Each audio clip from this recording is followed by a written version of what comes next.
ہم جب آئے تھے 16,180 औसत आमदनी थी, यानी अमीर गरीब के मिला के जो औसत आमदनी है वो 16,180 थी.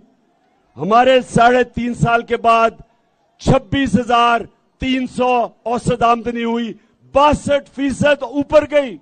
कौम की दौलत की बढ़ाने की कोशिश की और उधर से फिर टैक्स ज्यादा इकट्ठे किए और उससे कोशिश की कि अवाम के ऊपर बोझ कम हो.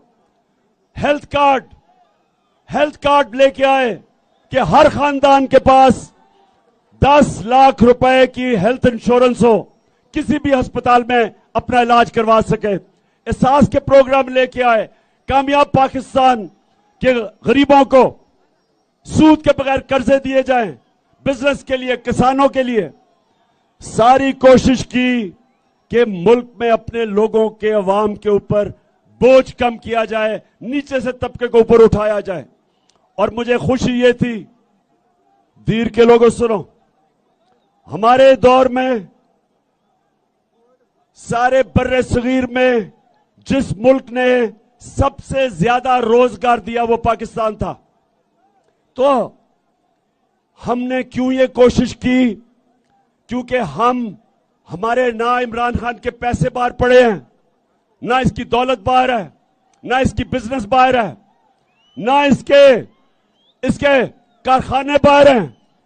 इमरान खान का जीना मरना पाकिस्तान में है. लेकिन इंपोर्टेड हुकूमत के सरबराह आसिफ